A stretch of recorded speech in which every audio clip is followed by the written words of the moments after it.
Check out Night Dreams' website at www.nightdreamstalkradio.com. You can advertise your business on Night Dreams Talk Radio, and you will be heard worldwide. Why not contact us at nightdreamstalkradio@gmail.com. The views, opinions, and representations expressed on the Night Dreams Talk Radio Network and its website are those of the hosts, guests, and participants, and are not necessarily those of or endorsed by the network, its affiliated stations and broadcasts, the management, other hosts, or advertisers of the network.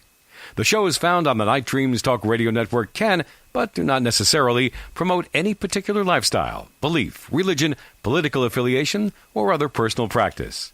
These shows are for entertainment purposes only, and are not intended to treat, diagnose, and or claim any cure of disease or condition, or give any medical or legal advice.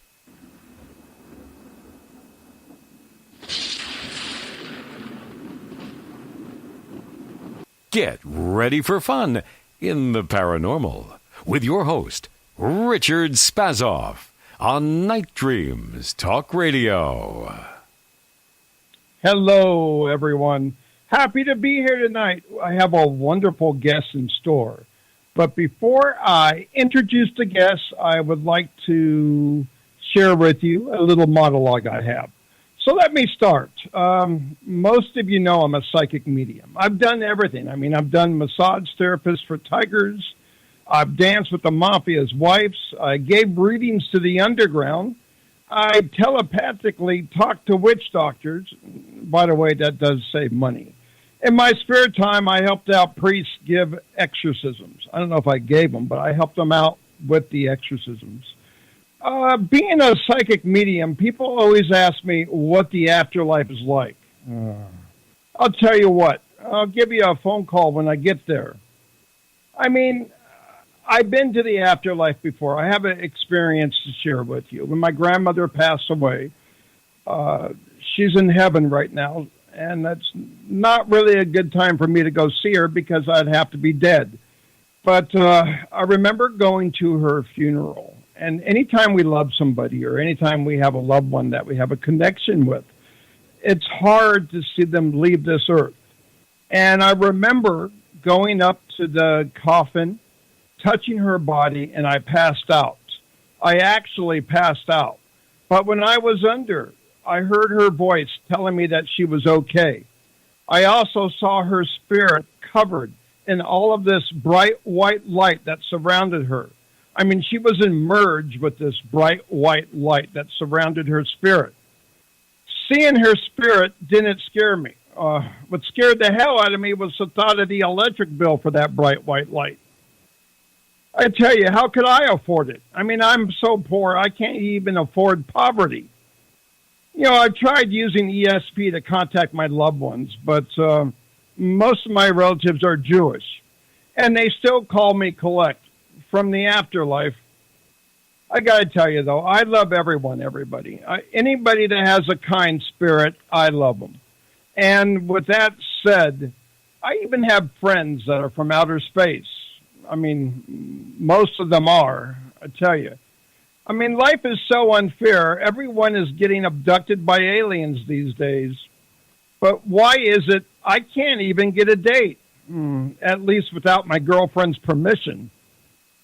But truly, with my luck, if I did get abducted by aliens, it would just be for the proctology examination. Well, folks, with that said, I'm about to introduce my next guest. I'm very happy to have him here. Let me tell you a little bit about him. He is a historian, a ghost hunter, an actor, a history buff of his state, a ufologist, and a tour guide, all rolled into one like your favorite dessert. Ladies and gentlemen, here he is, allan-pacheco, if I pronounce that right. Alan? Hello, Richard Spaz. Hey, how are you doing tonight? I'm doing fantastic, and this is my first time on your show, and I hope to give you 100% and have the listening audience really digging what we talk about. I think that would be great, but why don't we start off by giving them your website, Alan? They could reach you at www.santafeghostandhistorytours.com. You want to repeat that? Yes, that's Santa Fe Ghost and HistoryTours.com. And if you want to, you can Yahoo or Google Al Pacheco or Allan Pacheco Ghost Tours Santa Fe.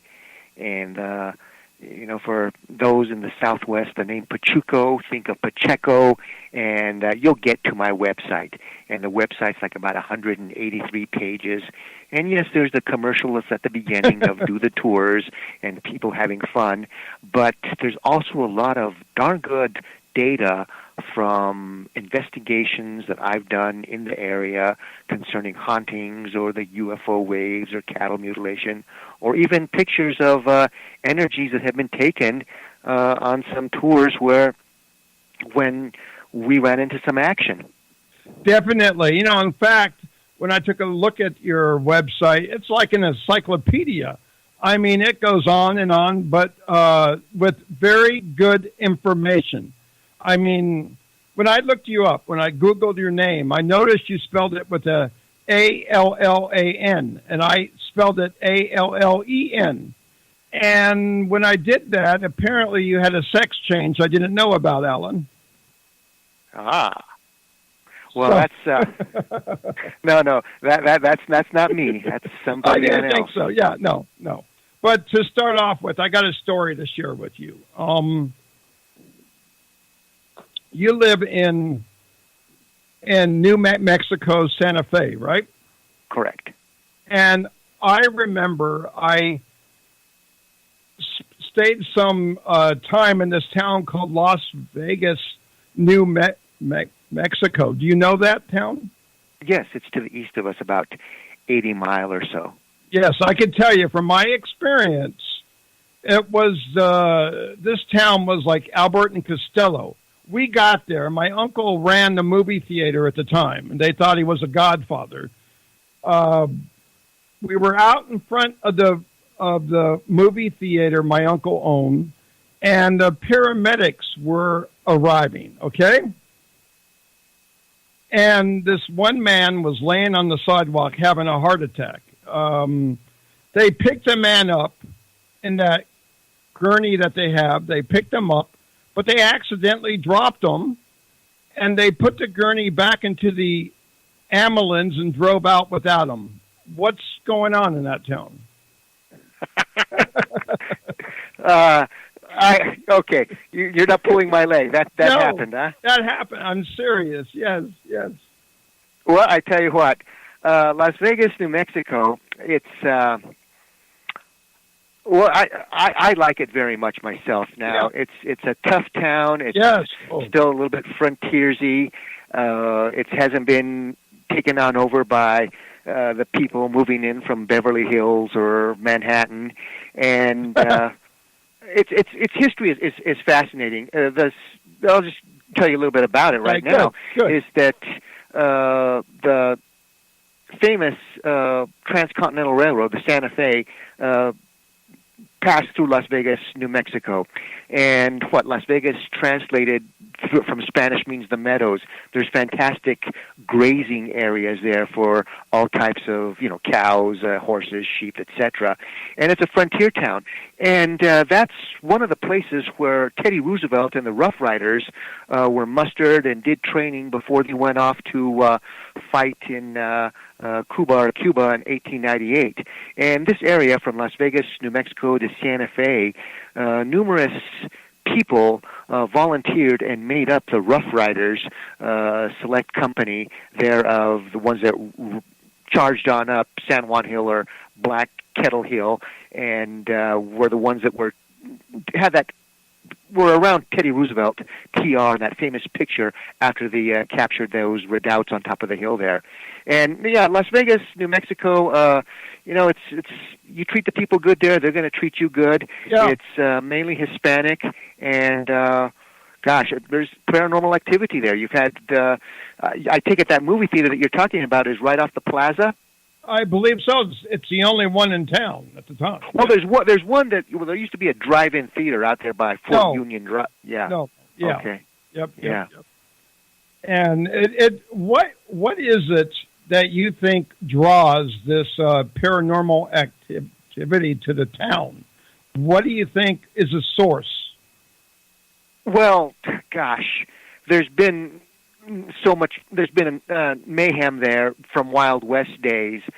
For example, there was people that were murdered there, La Gavila de Silva, the Gang of Silva, all kinds of like you'd find in Tombstone or Deadwood City, that kind of Wild West gangster mayhem.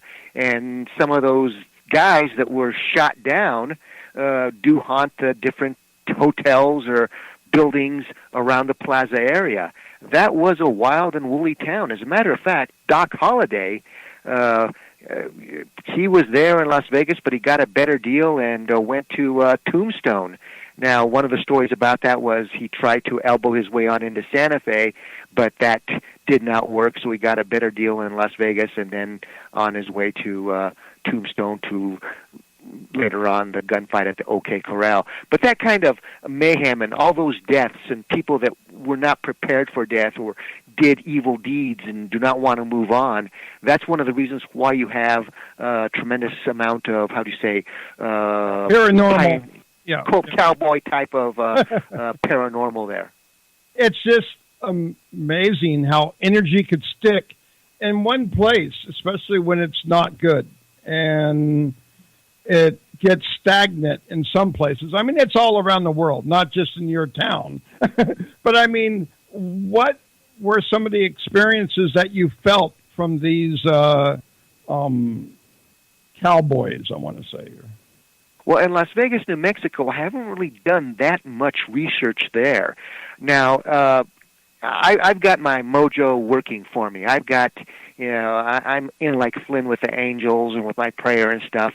And when I've gone into some of these places off the plaza, the different hotels that they're remodeling, etc., I didn't get any sensations. Okay. I didn't, as compared to what other people said. Hey, this area here, it's just chock full of apparitions and globes, globulars, etc. And I didn't get that. Now, some days I'm I'm on target. Other days I'm way off. Right. But this day I was trying to, be on target, but I just did not get anything there. And as compared to Santa Fe, and of course Santa Fe is the same thing too. Some days the big zero, other days a little bit, other days, wow, I hit the bonanza. And but there in Las Vegas, on the days that I've been there and doing investigations and doing research to find out about this haunting or this historical fact, no, nothing did occur to me, unfortunately, or fortunately. Well, what's the scariest investigation you ever been on?